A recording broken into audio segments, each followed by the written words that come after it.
Cześć, witam Was serdecznie w Pozytywnej Kuchni i zapraszam dzisiaj do przygotowania sernika jagodowego, pysznego, o pięknym fioletowym kolorze. Ja go dodatkowo udekorowałam kremem z mascarpone z dodatkiem cukru, pudru i wanilii, a po wierzchu są ułożone borówki amerykańskie, dlatego że zwykłe jagody, tak sobie przypomniałam w trakcie przygotowywania tego ciasta, zwykłe jagody puściłyby sok, nieładnie by to wyglądało. To jest sernik przygotowany z okazji urodzin mojej kuzynki Ani.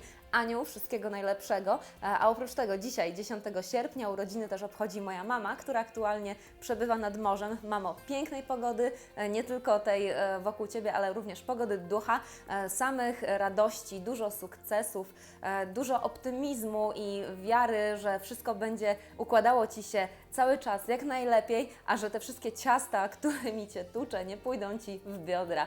Kochani, a Was zapraszam, obejrzyjcie, jak ten sernik przygotować, a po więcej przepisów możecie zajrzeć na pozytywnakuchnia.pl.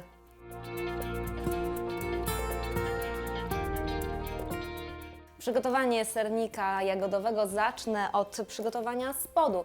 Mam już zmielone wcześniej w blenderze herbatniki, które były takimi ciastkami, zwykłymi herbatnikami z czekoladą i z wiórkami kokosowymi.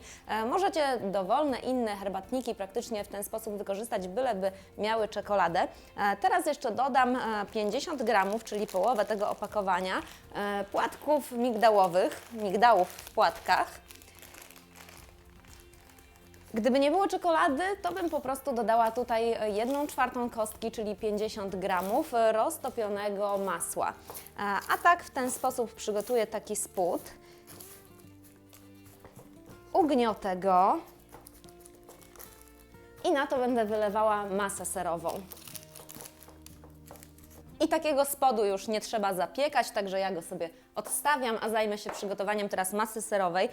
Twaróg powinien być dwukrotnie zmielony, wtedy sernik będzie wtedy kremowy i nie będzie miał grudek. Natomiast można też potem dokończyć miksowanie blenderem.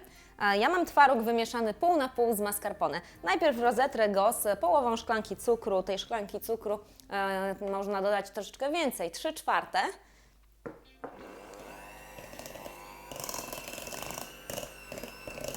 Ale ja wolę taki mniej słodki sernik, zwłaszcza jeśli słodki jest spód.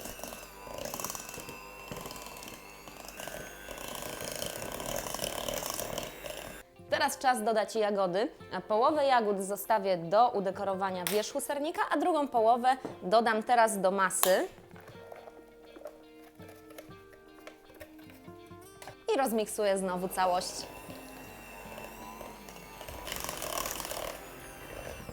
Teraz czas na dodanie po jednym jajku. Za każdym razem trzeba je dokładnie rozmiksować przed dodaniem kolejnego.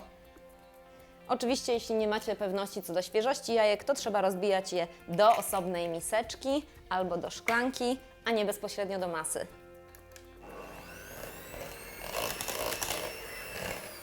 I teraz jeszcze na sam koniec do masy można dodać opcjonalnie mąkę ziemniaczaną, 2 łyżki, chociaż ja wyjątkowo tym razem posłużę się dodaniem budyniu, ale to właściwie to samo, tylko jeszcze ma trochę cukru i dodatek waniliny. Ach, i oczywiście jeszcze ekstrakt z wanilii. Można też dodać ziarenka z laski waniliowej, a ja ekstraktu dodam tak około 1 łyżki na oko.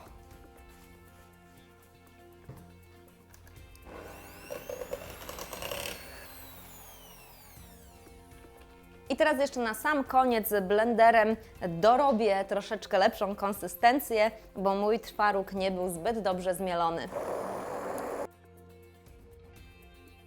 Masę można teraz przelać na spód i sernik idzie do piekarnika na godzinę, pierwsze pół godziny w temperaturze 180 stopni Celsjusza, pieczenie góra-dół, drugie pół godziny 160 stopni.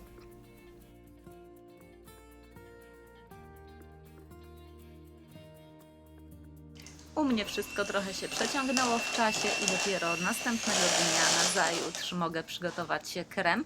Zmiksuję mascarpone z dodatkiem cukru, pudru i ekstraktu z wanilii, a potem jeszcze tylko trzeba udekorować krem, który wyłożyłam właśnie na sernik, już na schłodzony sernik i praktycznie wszystko jest już wtedy gotowe.